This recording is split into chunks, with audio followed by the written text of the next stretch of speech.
Hey everyone, welcome back to JP's Budget Collecting and another episode of the Indie Show. And once again, we're talking Fear Agent. We got two story arcs we're talking tonight, which means I'm actually working out of both of these monster deluxe editions. We got The Last Goodbye and Hatchet Job. And I got my Remender crew with me again tonight to talk about this. First up, we got my man Unruly Simeon. What is going on, sir? It's the week middle. You know, you've made it this far. You only got 2 more days to go, so you're closing in on the end of the week here. And we got my man Greg, fresh off his trip to Portland. I'm back. I'm here. For his presence. Yes. What's going on, Greg?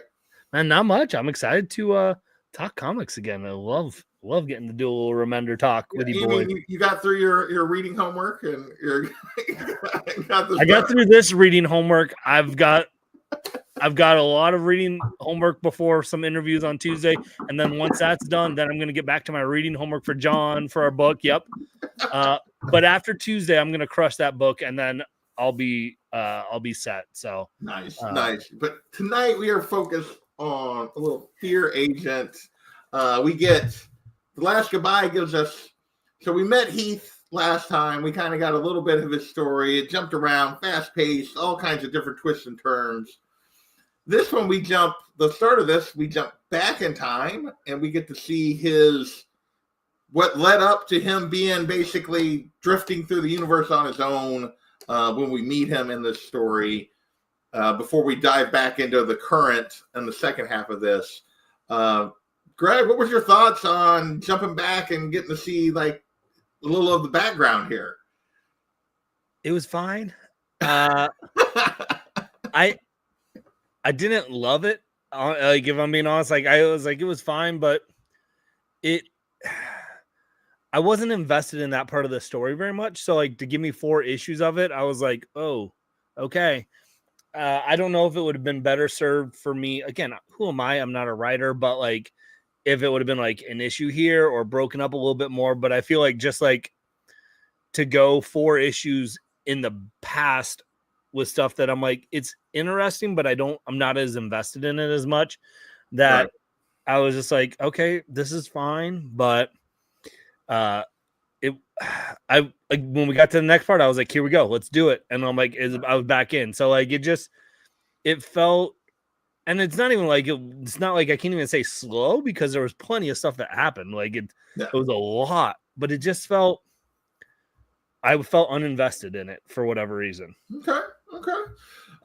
Quick shout out to GT Key for in here tailgating. Kenneth Bird is here. Hi to you, sir. And Crazy Guy. Oh, actually clicked on it. There you go. Crazy Guy. Comic Song Too Crazy. What's up? Appreciate you hanging in there with us tonight.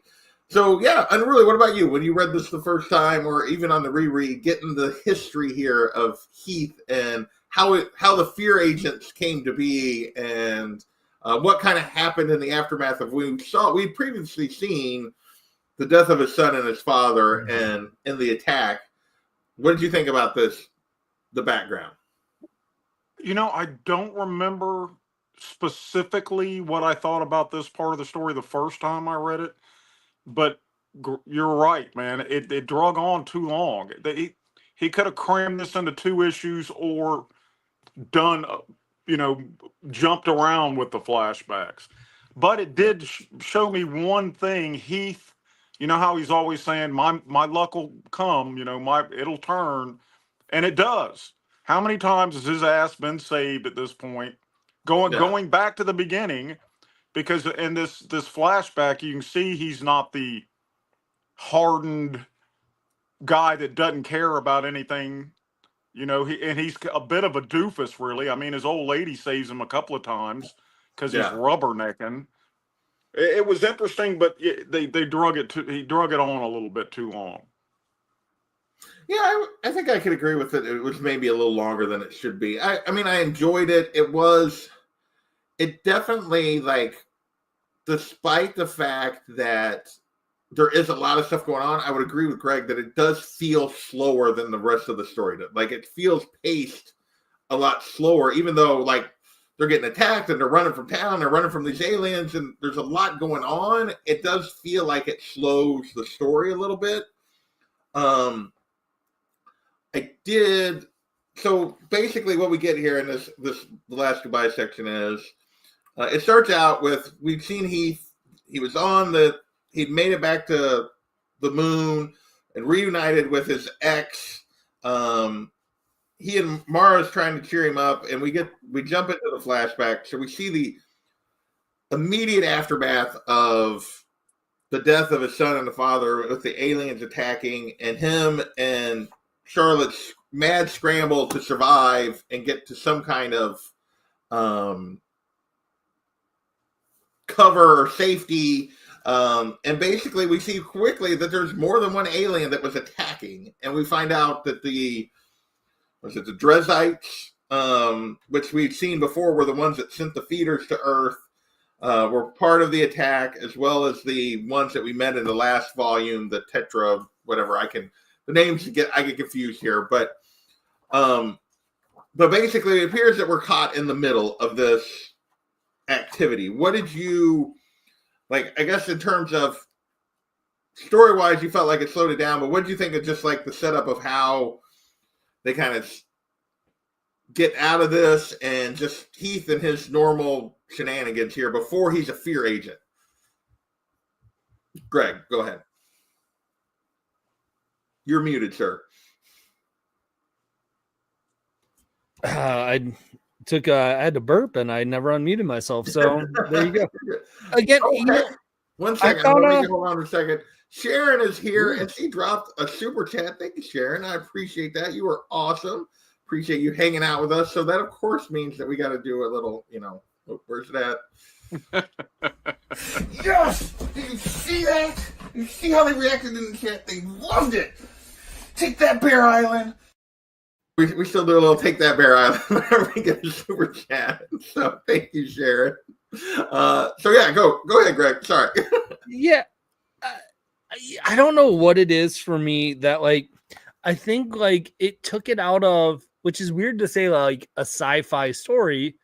It felt very Walking Dead-esque to me here, right? Yeah. Like you just are replacing the zombies with aliens. But it's very much a dystopian world. So it loses a little bit of the sci-fi nature that I love, the high adventure, the over the top. And so I think that's, looking back at it, that's where it slows it down. It's fine. Like the setup's fine, but because I'm so invested in where we're at now with the story, and I already got the big, holy cow, what happened to his family that set it up. I don't know if I need how much I need of the story in between that. Now, I also feel like they have to give a little bit to say, okay, well, how did we get from you lose your family to, then when you reunite with your wife, she wants nothing to do with you. Right. But I feel like that just wasn't the right pacing for me. No, I get that. What about you, Emily? What is there anything in this their mad scramble that you enjoyed or did not like here as we get the escape from the initial escape from the aliens here as we go through this? Love the roller coaster. What I vociferously disagree with is his old lady turning on him for killing the Dresserites. They've just we're gonna jump. Well, yeah, let's jump to that. So. No, I don't believe anybody would, even Gandhi wouldn't have had that reaction. Gandhi would have been, good, you killed them all. Now let's go piss on their graves. Well, maybe not Gandhi, but that might be a little different Gandhi. But. So yeah, we will get there. We see basically humanity it's post-apocalypse here. Throughout this, it is a little Walking Dead. Basically, him and the local people find the jump shoots that we see represented as the fear agents, and they go to war trying to protect themselves from this. And we also get to see that his ship, where the personality of his ship comes from. What did you think of the twist that it's her personality? His ex-wife, his personality is the ship that he's been hanging out with. It's the only person he's been interacting with for 4 years. What do you think of that, Unruly? It explains a lot, doesn't it? How it kept that flame burning, and how Remender kind of tricked us. He's always, oh, Charlotte, looking at the picture, we're thinking she's dead. And then we got the reveal that no, he boogied, 10 years previously. It explained a lot. And to be frank, man, I don't know that I would want my ex's personality programmed into my home. To be fair, though, he does, he clearly still he's clearly been. He's still hanging on to hope. He's still holding out hope. Yeah. So he still loves her. He just did something that she found unforgivable. We'll get to that in just a second. But and so basically threw him out, and he left, and he was like, fine, if you can't live with this, I'm out of here. But he kind of got to still have her around. I mean, which was probably not healthy, but Greg, what did you think of the twist that the ship's personality is based on her personality? I mean, it makes sense because it was also done before, right? Before he actually left, right? Right. So it was done when they were still in love. They were still together. That makes complete sense to me if you're creating a ship where it's like, well, okay, I want to have the person that I love deeply and care about. Like, sure, I'd love to have that apart if I'm going to be traveling, going on these adventures or whatnot. So that makes sense. And then, to get to the part where it's like, he's still, even after he leaves, there is still a longing for her. So I thought it made sense. It was an interesting thing, but it also makes sense of how he reacts when he sees her, because I do think because of having the interaction with the computer as her, it's a positive interaction for him, right? Like, it's her interacting with him. Like, the computer likes and cares for Heath. And so I think for him, it builds up a false sense of she still cares about me deeply because he's getting it in her personality, her voice to him. And so I think, him thinking everything's going to be okay when he sees her finally in the previous volume that we read. Right. I think that gets forced into it because you're like, you all probably go a little loopy when you're on a ship for 10 years, but basically by yourself. Yes, he has other interactions with people, but it seems like it's his main interaction. So he probably has some falseness build up of like, she likes me. Like, we have great conversations still. So. Yeah, I get. I think it's clearly not been healthy for him. In terms of trying to move on or get past her, that it's clearly he is basically in his mind he's been talking to her this whole time, and they've so which makes it that much harder when he returns and she's moved on, and he has not in any way, shape, or form. Even though him and Mara are sort of together, they're trying to figure it out here at this point. Here's the thing. I think, and this is what I'm going to ask this question, and I think this is what gets back to your problem with this section and everyone's problem with this section. Is there any of the characters that we get introduced to here in the past that stand out to you in any way, Greg? No. And I think that is where the weakness is. Even the couple of guys that are kind of his buddies, I have a hard time telling apart who was who, at the beginning, and whose family did what and died when. And none of these other fear agents from the beginning stood out to me. What about you, Unruly? Did you feel the same way? They were all not NPCs to some extent. I did like Otto. I mean, Otto would be the only memorable one to me, and it was probably because he was rotund, and still a badass. Yeah. And I will say this, so I'm as much as I've been knocking this too, right? Obviously stuff that happens here now is going to set up for stuff that we're going to talk about later in the show, and you can't have, I think, what are some awesome elements later on in this book if you don't have the storytelling here. I just don't know if the format of the 4 straight issues was the right move. If it would have been better to piece it a little bit like Black Science, and maybe he was trying to distance it from Black Science, because it was another sci-fi, even though they're completely different. Yeah. I feel like that storytelling worked a lot more because we'd get flashbacks, but it would be in 2-3 pages of the story, and then we're moving forward. And I think you could have built that up a little bit because of how uninteresting and how uninvested I was in the other characters. Because for the most part, spoiler alert, we don't see many of them because they don't make it. So like, only one other than Heath and Charlotte, there's only one that's going to make it, and we really don't spend any time with that her. character either. You just spend time with others. So like, it's interesting to see. That's where it is for me. I just felt like this wasn't the right format for the storytelling. I think there are important story elements that needed to be told to make me get really excited because I love the next chapter. And I think you can't have some of those moments without this, but it just, I think it needed a different structure. So this kind of battle for Earth here all comes to a head, and really kind of like jumped ahead to the end of this is the Drezites, which are kind of the aliens we've seen that have attacked Earth in the present, at least in the main story, and basically wiped everyone out, and appear to be like have some grudge against Heath particularly. They find out they're building this giant weapon on the moon. They go to like try to stop it. They fail to stop it and realize, like, think that they've killed everyone on Earth, and they're fighting them. And they had a plan to basically wipe them out on the moon.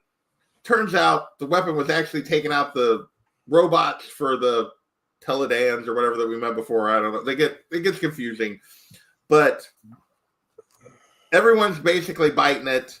And Heath takes the thing that they found that kills the Drezites, a big truck of basically pesticide, and goes to their homeworld and wipes them out.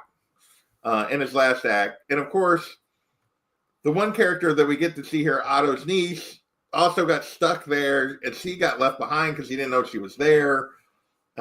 He wipes them out. They're all joyous.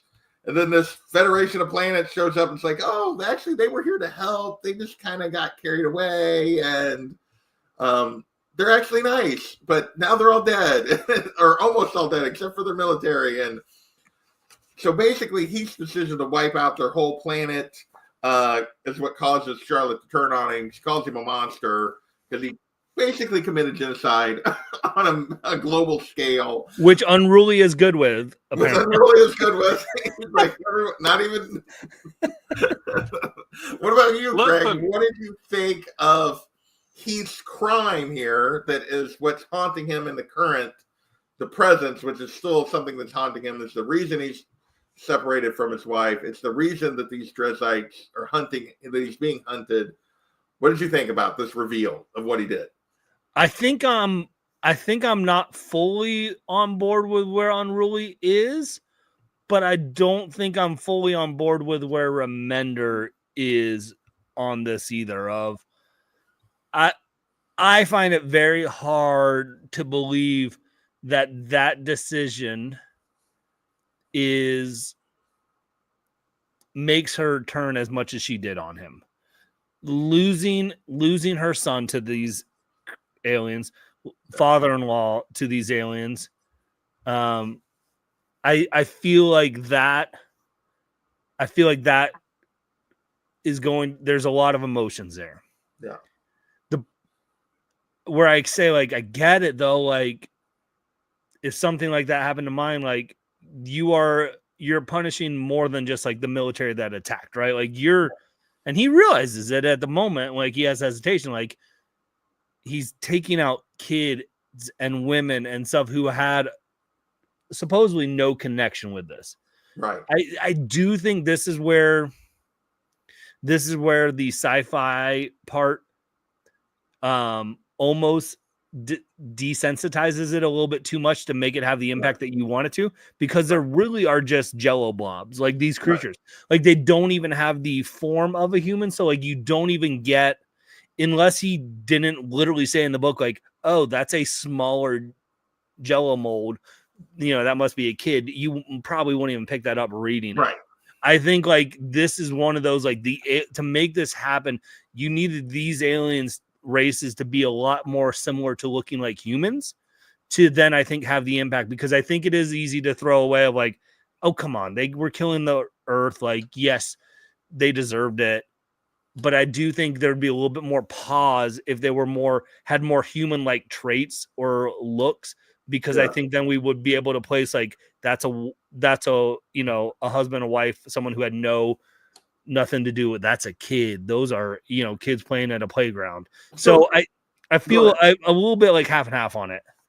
So I get where Heath comes from. It's like his only interaction with these creatures is they've been killing Earthlings. They were part of a responsibility for the death of his son and father, and a ton of people he knew. All his friends here that were attacking their base that he thinks is a weapon that's trying to kill everyone on Earth. It turns out it's sort of helping them by wiping out the other aliens and not the Earthlings or humans.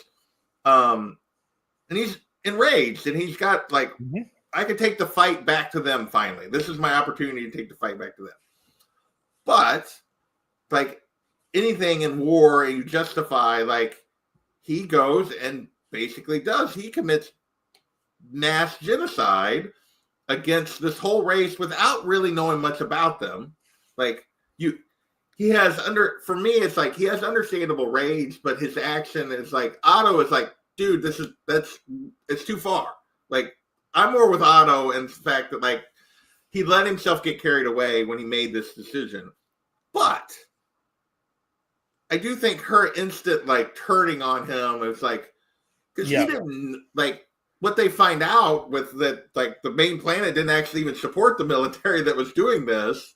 Like, he had no way of knowing that. Like, I feel like there should have been a little more sympathy for him from her for the choice he made, even though I think it is a bad choice. I think he went too far. So I think I agree with you pretty closely, Greg, at least in my thought process. All right. Go ahead, you nailed it. So you got this three-eyed alien comes down from the ship and says, "Oh, look at me. I am the representative of all the peaceful peoples. Those people that were killing you, we sent them." I'd have pulled a gun on him right then and there. Yeah. But you're exactly right. This guy makes this pronouncement, and within 5 panels, they've been married forever. They had a child together. They've lived through all this freaking, Armageddon. Right. And she's just gonna dump him in 5 panels on the word of an alien? Nah, I don't buy it. Yeah, that to me was too big of a swing. Like, I think he did, like, I get that he committed something, and I can see from an outside perspective that, like, if anyone knew, he would be a criminal and be hunted, and like, for, because we would consider that a war crime, like in any way, shape, or form. But her reaction, I feel like, is a little much.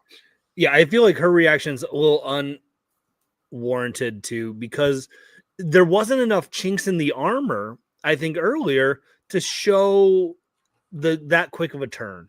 Yeah. I think if Remender would have had it written in these 4 issues that we were with, that there were a lot more cracks in the marriage and the relationship, then I think that would have been a little bit more earned. Yes, he does a horrible act, and I'm not justifying it in any way. I don't buy the believability that she turns, because, like we said, who is this alien? Like, that we know, for all we don't know anything about him, and you have no way to know what he's telling you is true or not. Like, right? Exactly. And you're gonna just take. So I think I side a lot with Unruly on like the turn. Yeah, doesn't work for me. But I also side with like, that might have been something, and then like he does a couple more acts or something like that. That, okay, that's a big and then if there's more things that he doesn't learn or realize that his mistakes, and so I think, I mean, that's just it's showing signs that it's, there's an unhealthiness of that aspect too of their dynamic, because we see that later in the story again. So yeah, and it's not like he doesn't like. And here's the thing, where my biggest problem, I think, with her turn on him is when he hears it, the look on his face is he's horrified by what he did. Like he realizes like the scale of what he's done. And so he's showing regret for it. And that's where and I could get, she's like, how could you? But like, I don't know. It's just like the fact that he's showing, it's not like he's like, yeah, I did it. They deserved it. You know, he's showing regret as soon as he realizes the truth. And for me, I think that's the two things that make this the weakest part of the story so far is that I didn't invest in these new characters that we got to meet that were the original Fear agents and their past. And this turn with her, I think, is where this is a little bit weaker for me. Yep. So any other thoughts on this section before we move into Hatchet Job and back to the current timeline? No, because this is what I want to talk about. So all right, so let's dig in. So yeah, we jump back to the present and we see that they're basically the new Fear agents under President Charlotte and her hubby are like making out their plan. They're going to go scout out new potential planets for colonization. Meanwhile, another team, led by Heath and the new hubby, are going to basically like try to see if they can find some sort of clue on the feeders' homeworld as a way to maybe stop and rid Earth of the feeders. So they kind of split in these two missions, both of which go to shit immediately because of, do you guys want to start with Mara or do you want to start with Heath and the hubby? Which side of this do you want to start with? Start with Keith and the hubby, I think, or Heath and the hubby, because I think that's where it does in the book. I will real quick though. I will say because he's not on this one. Tony Moore art in the last chapter is great. Like those aliens, like the Jello molds with the brains in them, and then how he would depict like people like just like being melted or ripped apart. Yeah, like really good. So I feel remiss if we didn't mention Tony Moore. Yeah, we did not. We talked quite a bit about his art in the first. Right, it still is very strong. Yeah, it's very very well done. And then we are transitioning. Some of this is we don't get his art for all of this. I forget which issues here it says. We get his art. We got it all for The Last Goodbye, and then pencils went to Jerome Apena. Yeah. For the Hatchet Job. Yes. Yeah, that's right. And Kieran Dwyer. Yeah. So yeah, it's all Jerome Pena for this section. Okay. Also interesting, Rick Remender did inks on chapter 3 and 4 of The Last Goodbye. Oh, nice. I did not notice that. And when I was looking through I didn't notice that either.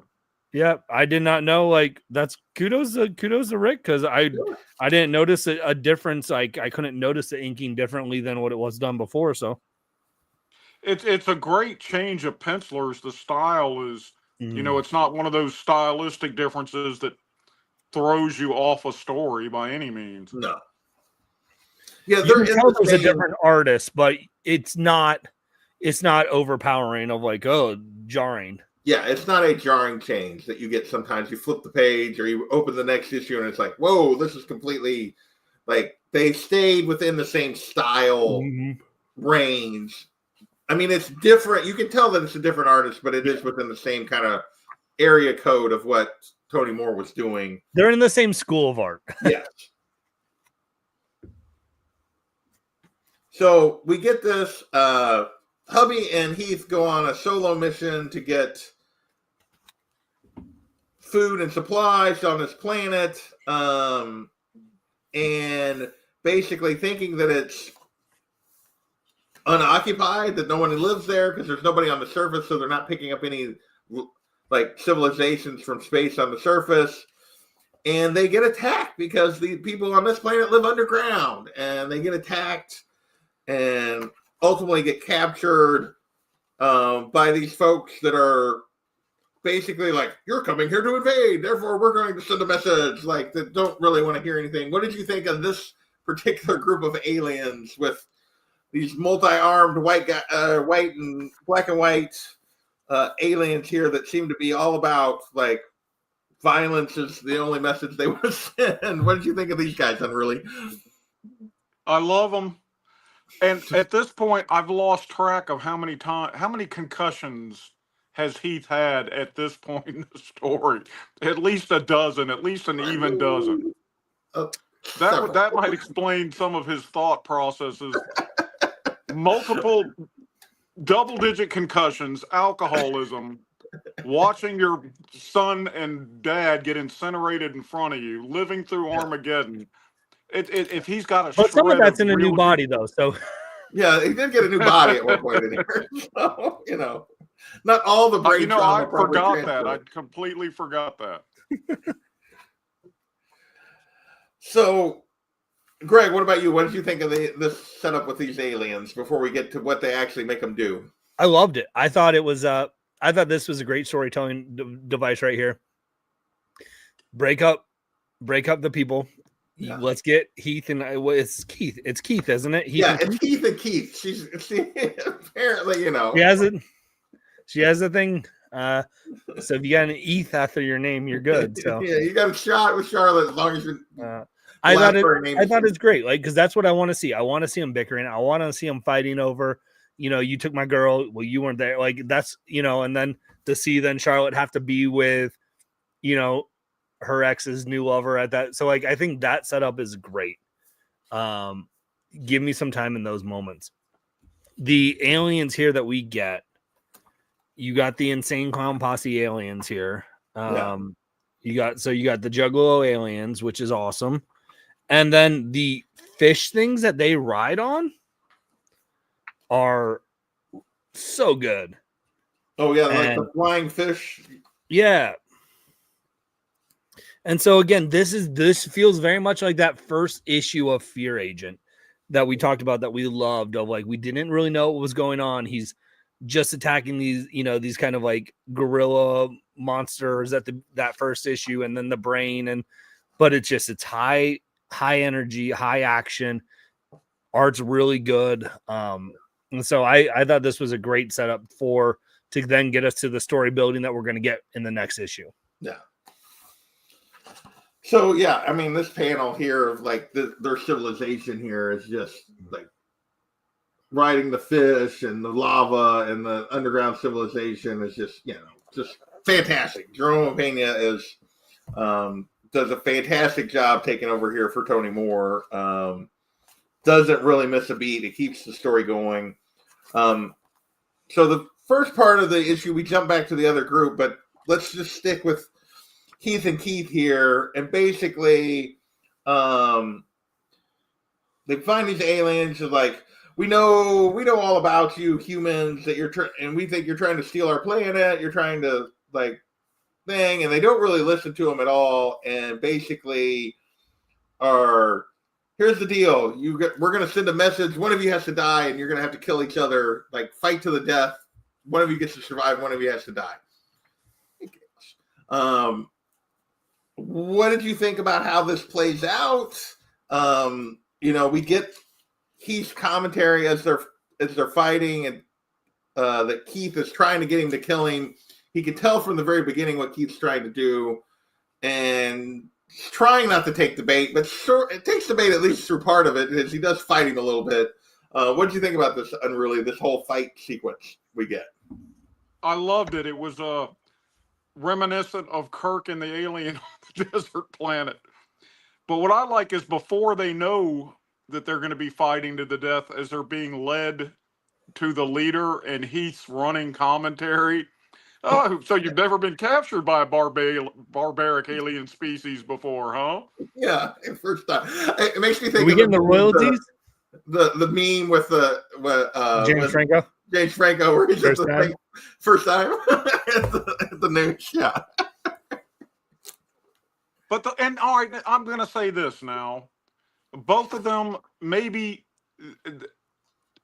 that's a quality that made Charlotte fall in love with both of them, is because they're both willing to die to not be the guy that kills the other one. Right. But I just don't buy that, man. And I'm not throwing myself on a sphere, on a spear. I'd rather go out with Heath trying to take them all on. But Well, that's yeah. just And me. so you say that, but really Heath is like not really on board with that plan at all. Like he's like, there's got to be another way. We can do this another way. Let's not just agree to this. There's got to be another way out of this. And Keith is just all like, no, I must die. You know, I mean, he's very much like just ready to sacrifice himself at the drop of a hat. What did you think of this, Greg, in terms of the dynamic here? Because Heath is looking for a way for both of them out. Yeah. And Keith is not. I feel like the little interaction I've gotten with Keith, this doesn't sync up with his personality to me. Of like, oh, there's no hope. Kill me so you can save your wife and kids. Like maybe the heroic aspect of like that, the honorable thing. But I agree with Unruly. Like I feel like, and I get it. He's probably was trying to set him up with that of like the whole like, what are we gonna do and he's like, dude, this is fine. Like this is nothing, right? I feel like it needed to happen to tell the story that Remender wants to tell. So I get it. Yeah. I think there needs to be a little bit more. I needed to see maybe a little bit more backstory of Keith, of him doing moments like this where I'm like, oh, okay, this is very on par with his character. He was very much set up like a cocky, like, I can do anything. I can whoop you, Heath. Like, so like for him to all of a sudden be like, all hope is lost. We can't get out of this situation. Yeah. It doesn't sync up with like what we know of Heath. And so I feel like it doesn't sync up with what we know of Keith's personality then either, because like it seems like that's not who he is normally, that he would just give up hope that they couldn't figure this out. We've read now 15 chapters of Heath's backstory, and he's never gonna like go along with it. Like he's gonna figure out something because he thinks his luck's gonna happen. You know, he's gonna like just start blasting his way out of here. But basically, they kind of they're fighting a little bit. Heath is still trying to like get him like, no, we don't need to do this. We can find another way out of this. And basically, Keith distracts him by telling him what turns out to be the truth, that that Charlotte was pregnant when he left and that they have a daughter Heath didn't know anything about. It stuns him long enough for Keith to basically, like you said, impale himself on the spear so that Heath wins. Our main hero, Heath, not as it gets confusing with their names, but wins.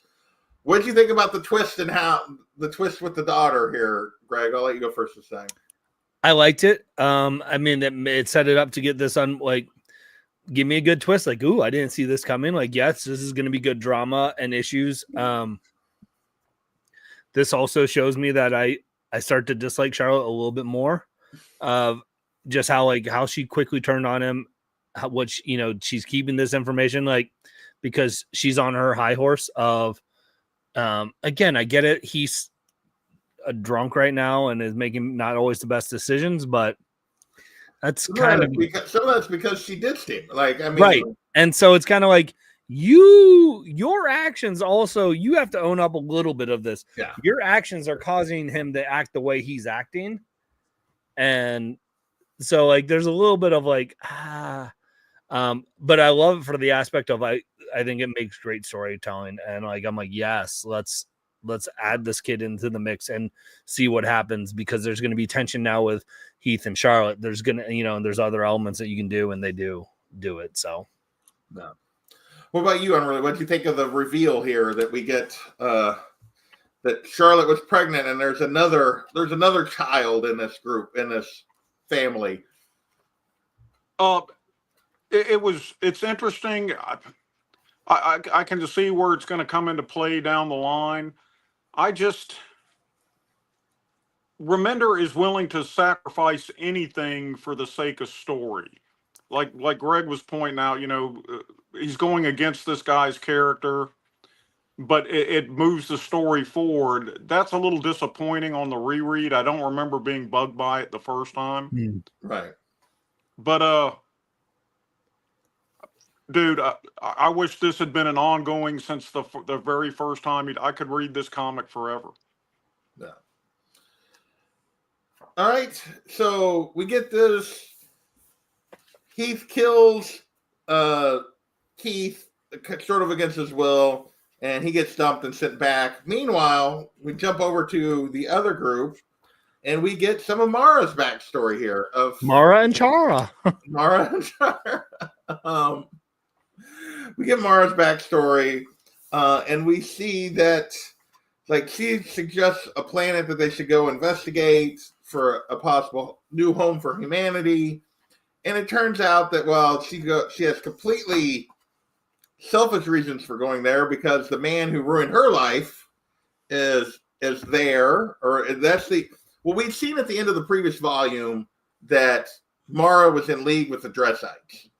What did you think about the reveal of why she was in league with them and what she was trying to accomplish here? Because we got that little bit of reveal at the end of the last volume, that she was clearly in communication with these folks. What did you think of her justification for why she was double dealing here to start with, Greg?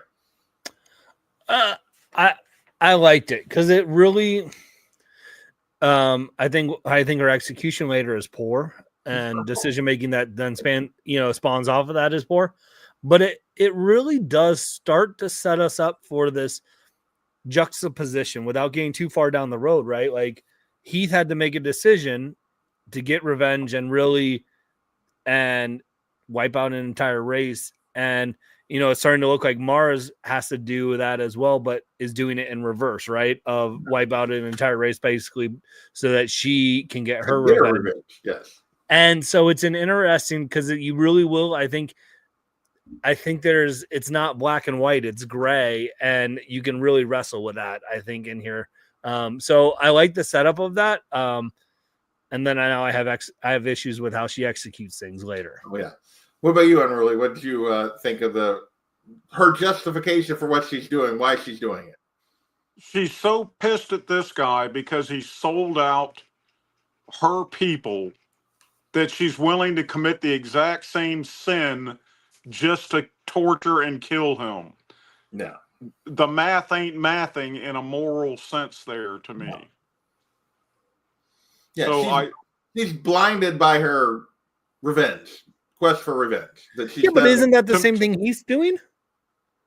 He wants revenge, and he's willing to wipe out an entire race. She's also wants revenge, and by being in lieu with the Dragnauts, and she's allowing them to come onto Earth. I would say the difference is and it's a very subtle difference, is that when Heath goes to the home world of the Dressites and basically commits genocide, in that moment, he doesn't see it. He sees those as the people that have caused him the pain. He finds out later that it was not necessarily that he was mistaken in what his assumptions were about them as a species. Her, on the other hand, she knows the guy that caused her pain, and she's willing to cause pain to everyone around her to get at him. Like, so it's a very subtle difference where he's not intentionally harming innocents in order to get his revenge, but that's the consequence of him being blind by his quest for revenge. She's basically like, I don't care about anybody else until, oh, well, I screwed up, but then she just keeps going. Like, even after she realizes that she screwed up. Yeah, but I push back on that, because I think he knows that they have nothing to do. He knows the women and kids of the Dreadnought have nothing to do, and he doesn't care. No, but I mean, I think it's a subtle difference, but yeah, I'm not agreeing with any, but I think it is an interesting dynamic, because then it plays into of how stuff happens later on in the story where you fall on stuff. So yeah, I find it interesting that we're kind of like, me and Unruly are split. JB, you're kind of like treading. So what do you think? Here's the difference. She's selling out her own people to get at one of her own people, because this pirate cat looks like a human for all intents and purposes. Here's the deal. If I lived out in the middle of nowhere, like say medieval times, right? This is just an example. And a pack of wolves killed and ate my father and son. I would hunt down and kill every wolf I could find in 100 square mile radius and not feel a shred of guilt about it. That's what he did with the Dressites. Now, if I found out later that a human being had trained those wolves to kill my family, I'd kill his ass, but I wouldn't sell out the rest of the villagers to get to him. Yeah. I think I sorry, I don't want to have to hang on here if you want to keep moving, but I do find this an interesting. I find this an interesting point, because I think this is the crux of a lot of what's going on here is these two people and their seeking of revenge and how it has affected everyone around them. I think it gets down to also too of, even Unruly in your illustration, you're using wolves, right? Like, I think this is where, like, I don't know how you make this change, but there's a slight, like, we can disassociate what he did a little bit because they're Jello mold aliens a little bit more than if they were humans or wolves.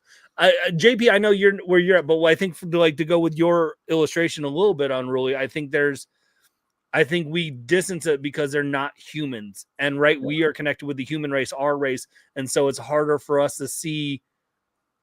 I think, at least from where I'm looking at it.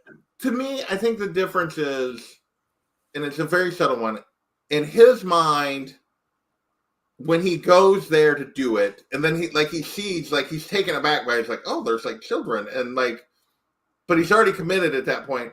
But when he makes the decision to do what he's going to do, like, he sees the people on that planet as his enemy, no different than the people that he's fighting on the moon.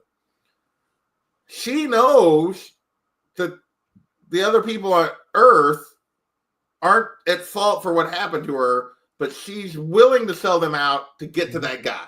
Like, to me, that's a subtle difference in terms of. No, I don't disagree. I think there is a subtle difference. I think it's just an interesting. I think it's interesting. Yeah. So we get to see her grand plan, which is they find the guy and she loads up the weapon, and just like shoots at his ship, which is way more powerful than the ship she's in. Like, there's no plan here. Like, when she's confronted with the guy, like, there's no like logical plan. It's just like act out in violence, and it ends up getting most everybody on that ship killed, like, gets them shot down. Again, like, she's so focused on him that she doesn't see any of the things around her. What did you think of her plan? You're like, Unruly. She didn't have one, obviously, Yeah. or she's so overcome by emotion that she can't keep it in check. Yeah. If I'd have sold out my species to get at this guy, I think I could have waited a little bit longer to make sure I had his throat in my hands. Yeah, like, would have like tried to find a way to get to him individually, which she does later, but like, rather than just be like, oh, here comes this pirate ship that's made for battle, and we're just in this ship to explore the universe. Let me use our little guns and shoot at him. And then she's like, I had no idea his ship would be able to resist that. Like, what the, like, Greg, what did you think of this? Oh, she dumb. Like, She dumb. I don't know how she survived as long as she did. Like, because I guess that's just a rational decision in her mind to like just let rage take over. Yeah. But like that. This is a little bit where it does feel like, remember again, telling the story to get to where he wants it to go. So it's like, well, that was a really stupid move by a character that, like, oh, maybe, but I don't think she's ever been that stupid, but maybe she's just blinded by rage. And that's been such her purpose for so long that she doesn't see anything wrong, that she thinks she can get it and doesn't care about. But it also goes with her character because she obviously doesn't care about the consequences. She hasn't since, from the get-go. So she doesn't care if she loses the team if she can get her end prize of knocking them out. So yeah. So they get shot down by the pirates, land on this another horrible planet with more horrible aliens. And like she ends up, she has regret here, obviously. She tries to help the rest of the survivors, which there's not very many, from getting shot down. Like, get out of this place where these aliens basically suck out your soul. It appears to be what's going on. But I mean, I guess first, any thoughts on this new alien race we meet here that's like basically decided to send themselves through a black hole, only it didn't work the way they thought it was going to work, and now they're like stuck in this loop. What did you think of this alien race here, Unruly? Dude, I love the fact that the black hole is their Jonestown Kool-Aid. You know what I'm saying?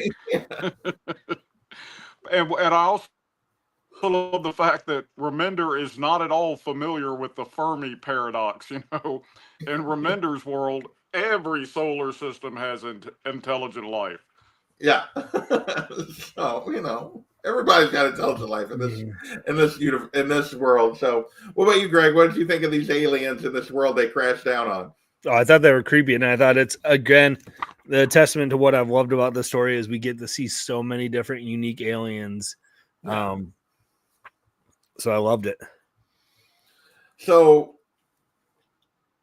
we get this, they're trying to escape, and we see like throughout this whole chapter, once they're shut down, Mara's like, well, trying to help, trying to save, and then makes it back to the ship to get off the planet, and it's like, anybody coming? Nope. Okay, bye. Forgive me. Like, it just like ditches them. Like, she waits like for like literally, you see her run up, climb the ladder, stop at the door, go.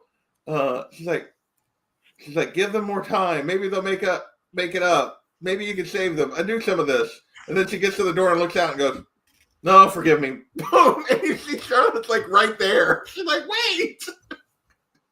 What did you think of this?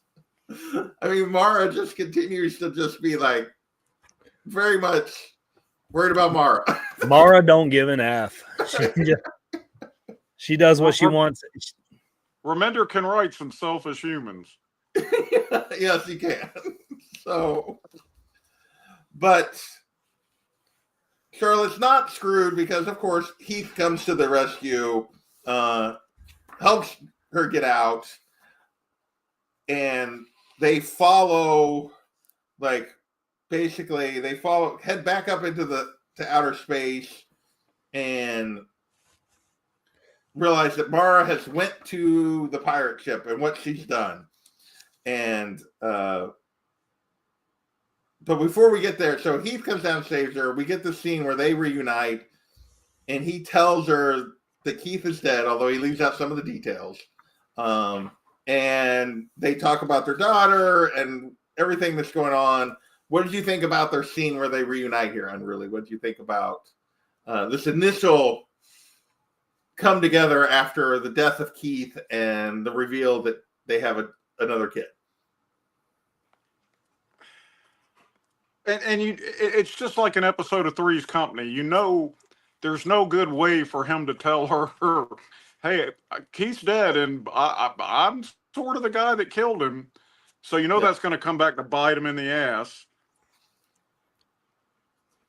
And then he's got to take off immediately after that and go track down Mara. Yeah. What did you think about this? Oh, go ahead. It can be frustrating, but it's just like a freaking roller coaster in the dark. You don't know which way you're going. No. Yeah. I liked it. I feel like this is where I start to get a little even more frustration with Charlotte. You know, like she's on her high horse a lot, and we're getting to see where this is where she's at with him, where they're having this kind of moment, right? And she's like, I didn't tell you it because of this, and I thought I knew what would be better for you in the midst of all of this. Oh, by the way, now you need to go kill your girl that you were just in love with now. And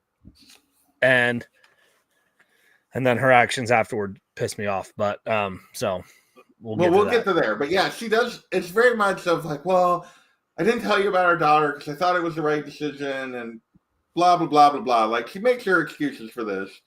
Now her thing about Mara, like when she tells him that she gave him that Mara's the reason the feeders got to the planet, gave him the access codes, all this kind of stuff. Like, yeah, that her rage at Mara is justified. Yes. Oh, 100%. But she's justifying her decision to keep the truth from him. And we'll see what happens when she finds out that he kept part of the truth from her later. And there's definitely a double standard going on with Charlotte throughout this. She is very much like Miss, like, high horse. I can do this because I know what's right. You can't do this because you're a bit of a F up. You're a stinky old genocidal drunkard. Yes. Yeah. So we see this. So we jump back to Mara. She's made her way onto the pirate ship. She's hunted down the guy who killed her family. She shoots his arm off. She's got him where she's about to kill him, and Heath shows up to stop her. And so what do you guys think of this whole scene and how it plays out with Mara seeking her revenge and Heath basically letting her get killed here? What did you think about this, Greg? I liked it. I think it was a very predictable storytelling writing and again, I feel like I'm bashing Remender's writing here this time, and I'm really not trying to, because I love it. But it does feel like this is the right move. It's a very Batman move. Batman doesn't kill, right? But he has no problem allowing people in a situation to like, yeah, if you do this, you're probably going to die. But as long as I don't push you or pull the trigger, I'm okay. Yeah. That's what this moment kind of felt like. I think Keith really like understood she needed to pay for her crimes. But I think like, I also feel like because he has pain and remorse of like JP's mentioned multiple times when he was on the planet about to commit genocide, like I think he also has it in his mind that it's not justifiable for him to be the one that does this. Like, who is he to be able to, act his justice on her, because he's in his mind has done just as bad of stuff. Go ahead. Yeah, go ahead. You got thoughts on this before I give mine? I would have let him kill her, or let her kill him. See, that's kind of where I'm at. Like, so I get that she has to, like, be held account for the things that she's done.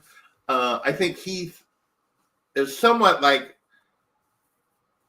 feeling, what you talked about, Greg, is they did very similar things, and like he's feeling that guilt of that, what he did and what she's done, which is why he can't bring himself to like kill her. So he lets the pirate guy kind of do it for him. But it's like, it's kind of awful that this is the man that like destroyed her life, and then he lets him kill her and get away. Like, so you wanted her to kill him and her get away and her not die. Like, I think Heath makes the decision here. Like, I don't think the pirate guy walks. If I'm Heath, the pirate guy doesn't walk away. Whatever, no matter what. Like, I'm okay with that. Like, I don't like what he does in terms of just standing to the side and letting this guy kind of get away and letting this guy kill her. I don't know. I get that he's like, he's trying to tell her, that this revenge is not worth it because he made the mistake. Like, he made the mistake of going down revenge. So he's trying to stop her from doing this. But to let her then be killed by the guy, I think is like a mistake. If that makes any sense. Like helping her. He's like trying to help her, like, don't make the mistake I made is what the argument he's making. And she's like, I know what you did. And he gets sort of stunned by that when he realizes that she knows the truth. But to then let her die, and that didn't, I don't know, it didn't set well with me that he like froze up in that moment. But I'm sure it works for the story, but it was still like, dude, what are you doing?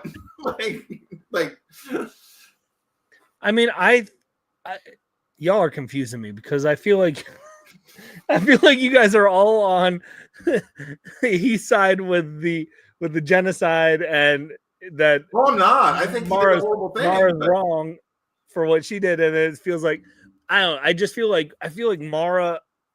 This is where what your guys' points that you've made with Heath goes like Mara did literally, they cleared the earth of the aliens and then she let them back in, like, and has caused more destruction and stuff. So I feel like in his mindset, like he's wrestling with this of like, you literally, these things that killed my family and killed my friends, then you brought them back in because for your own justified rage of, I think if he would have been the one, the shooter, it would have been like, ooh, but I think for him to kind of go like, I think he's human and he's struggling with like, he has that rage of, that's why he went and killed the people that killed his, his kid, to then let those people back into his home that he just has been fighting for 10 years that killed his family. Like, I feel like for him, I think there would be a confusion of like, I don't know what to do here. Like you kind of messed up and like, yeah, I don't know. I mean, here's where I guess my thing is like, if you're reading their conversation and basically he's like, you don't want to do this, like, and like revenge is not the answer here. What everything that it needs to stop. And she's like, you hypocrite. And she like basically goes at him. I know what you did. I know you got the revenge. And he's like, but it doesn't. So what I'm trying to tell you is it doesn't end in satisfaction. It's it's like, I'm not going to kill you. And like, but you don't like, this revenge is not going to end the way you want.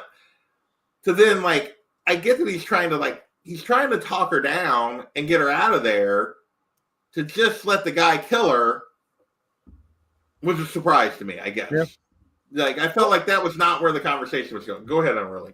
I've been looking over those 2 pages, and I know he says later that he saw the pirate grab the gun, but it's not apparent in any of these pages that he knows that. No. It also could be a little bit of he's just wrestling with it in his own mind. Yeah. Of there's comics do go slow because we can read them at a slower pace. So it could be his own self-deprecation here of like, where he puts the blame on him. He puts the blame on, even though he felt remorseful, he still caused the genocide. He's putting the blame on his relationship. So I do think there is a little bit of like, where it's just like, well, I probably saw him do this. And so, there might be a little bit of that too. Yeah. Okay. So yeah, he basically, the pirates kick him out. He's free. And we jump back to, and we'd seen a couple of glimpses of her that, we see Andy, who is Otto's niece, who clearly doesn't know clearly has a warped sense of exactly what happened in terms of how it went down, because she didn't see it all and has been told by the Drezites that survived what happened because they found her alive on the planet. And she has obviously been altered by being with them forever. And she shows up at the last human base and goes after their daughter. Clearly setting up stuff that's going to happen later. But what do you think of this reintroduction of Andy and how she's being used here? Our one character from the little flashback that seems to be going to be important going forward here. Unruly. I'm impressed that you could remember her name. I had to look it up. I looked it up. I read it and then I had to go back before we started to like remember what her name was. Obviously, it's a thread that's going to come into play later. Right now, I have no opinion on her. I'm more interested in what happens after Heath gets quilled into outer space. Yeah. Sans oxygen. Okay. Greg, do you have any opinion on that, or do we want to go to like the aftermath here? Let's go to the aftermath. I liked it. I think it's a good setup, and I'm here for it. So Okay. I won't add much to the conversation. So yeah, let's go for it. So we get Heath gets saved by the big brains again. Like his relationship with these big brains is interesting because we see at the very first issue he killed one of them, and now they've saved him a couple of times. Like there's clearly they see some importance in him. Mm-hmm. He gets back reunited with Charlotte and the rest of the remaining survivors, and they go back to the planet where Heath and Keith were, and basically they see that they're broadcasting the fight, and Charlotte gets to see him apparently kill her husband, and he tries to explain, and she just, of course, doesn't want to listen. She's already made up her mind, causing him to storm out. And he's like, "Fine." He's like, "I'm not playing these games anymore. I'm out of here." And he takes off. What did you think of the scene, Greg? I'll let you go first because I could tell you had things you wanted to say earlier. First off, good on Heath. He realizes the toxicity of her and is just like, nope, I'm out. Like, you don't get to put this on me anymore. Like, I'm done. Because, like, for her to get on her high horse of, oh, you're fighting in a freaking galactic war right now. Yeah, aliens forced you to kill her husband. And so you just told her that he died. And she's going to get mad at him. No. That she doesn't even get a chance to explain himself. Like when she's like, "You lied to me," when she's been lying to him about their daughter. Trick, you've been lying to him for 10 years about a kid. Yeah. Like that is his own blood, not even letting him have a chance to be a part of it. And he lied to her for like an hour. Because you think it's better? And maybe he didn't have time to tell you the full story because he's off on a mission that you had of sending him to kill his ex. Like, what do you like? Ooh, that section just riled me up, and I'm like, ooh, Char. Yeah. He's awful in this. Unruly. What did you think of this section? He says it perfect. I spent 10 years in a ball pining for you, Charlotte. 10 years convincing myself I deserved your sanctimonious dismissal. But screw that, I'm out. Mm-hmm. Yeah. I mean, I think it's perfect that it does. Her reaction here, I think, does like let you see enough of her character that maybe the reaction at the end of the flashback is not as out of character as maybe we initially thought. Right. It seems so dramatic, but her reaction here, she does not give him an opportunity for nothing. Like you said, she's been lying to him about a kid for 10 years and hiding it from him, and then he basically told her a lie for like in their initial get back together because she's trying to send him on a mission to go kill Mara, and he's trying to confront her about wanting to find out about his daughter. He didn't have time to tell her anything. It's just, it's so over the top. Her reaction is so over the top that he, by all rights, storms off to leave, but then does the thing that they're not doing, which is they've left somebody behind on this planet, and he goes back for a guy he barely knows because that's who Heath is. But she thought he's capable of all these. She thinks he's just this awful person. What did you think about his decision to go back here, Greg? I thought it was great. Again, we're getting to see who he is. He's off, and he gets that alert like, oh, there's someone there. So he's like, no, let's do this against, the better, of his robot wife, his instructions. He's like, no, we need to do this. And then I'll just say this without jumping into any spoilers. I have no idea what the heck happened then after that. After he said the last couple pages. So, yeah. I'm like, I don't even know if I like it or dislike it. I don't know what happened, and I'm so confused. And I'm just like, okay, but I liked it until the last couple pages where I go, I don't know what happened.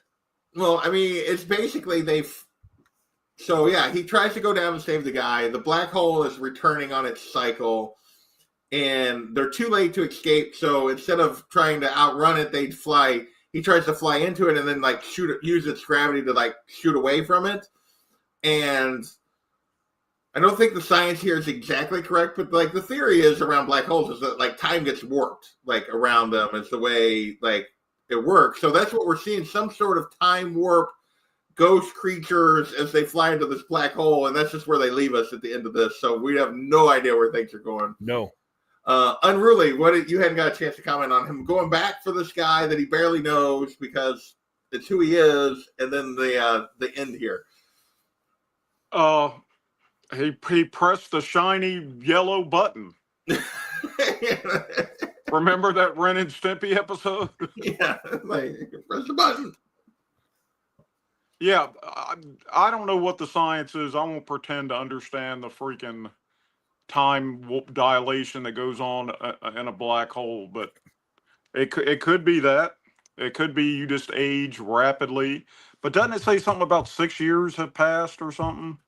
Well, like the computer, every second was like a 6 year or something. Yeah, like yeah.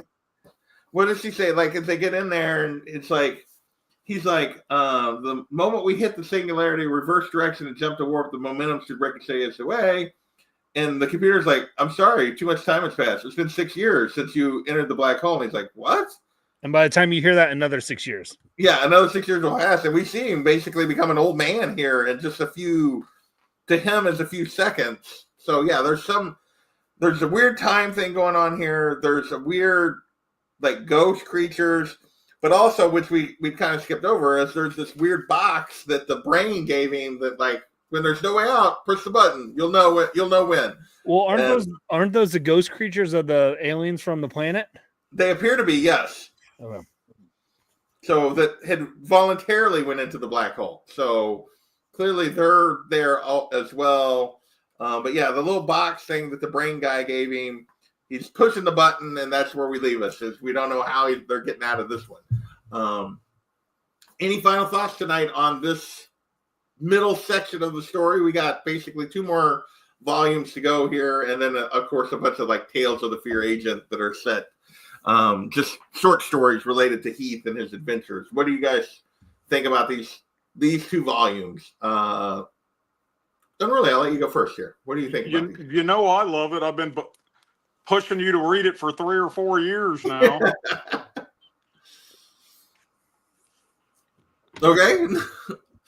Greg, what about you? What did you think of these 2 sections? I liked it. Again, I had my issues with too long on that one chapter, but flashback, yeah. And I hope we don't get too much, because I don't need a flashback for anything else. I don't need to see him and Charlotte's relationship anymore. I can already tell I don't like it, so I don't need to see it. I hope it's all just straightforward from here, because that's what I want to know. Yeah. I would say, like, I think I enjoyed Hatchet Job maybe the most of any of it, and I probably enjoyed The Last Goodbye the least of any of it we've read so far. Right. I'm ready to see where this goes. It's been a fun, unpredictable ride from issue to issue. It seems like we're jumping to a different world and a different aliens, a different set of effects. I think Remender's just having a lot of fun with this, like in terms of like doing crazy crap. And I like Heath more as a character here. We get to see his failings, and we get to understand his failings and why he is the person that we meet at the beginning of the book, which I do appreciate from the flashback a little bit. But right. Again, I just think it was too long, and for as long as it was, we didn't get enough out of the side characters, I think, to make it work. But I appreciate that. And yeah, I appreciate, like, we get to understand how he's become this guy and why he's the guy he is. And yeah, he's been through effed up circumstances, and his ex-wife has left him all effed up. And yeah, he's trying to he's traumatized, and he's also the center of all of this and why a lot of this is happening because of some of his choices. But I'm looking forward to where it goes from here. So, any other final thoughts before we get out of here? I'm good, sir. All right. Well, I want to thank Thunderhouse for hanging out with us. Chaos was in here for a little bit aggressively. Appreciate you guys hanging out. Kilted Corgi stopped by. Crazy Guy Comic Song Too Crazy. Sharon, who dropped that awesome super chat. Thank you so much for stopping by. Kenneth Bird was here. I don't know if I ever saw GTK other than Tailgate, but I appreciate you for doing that.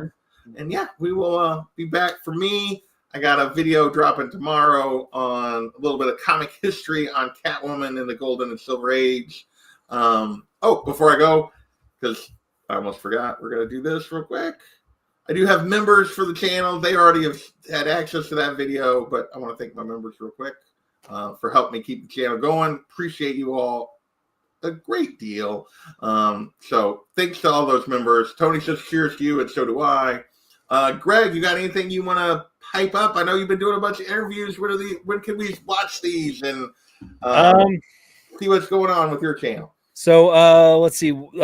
Just dropped Monday was the interview with Tyler Boss, who was the co-creator of 4 Kids Walk Into a Bank, co-creator of What's the Farthest Place from Here. Has a new comic that he's writing called You'll Do Bad Things. Really fun conversation with that.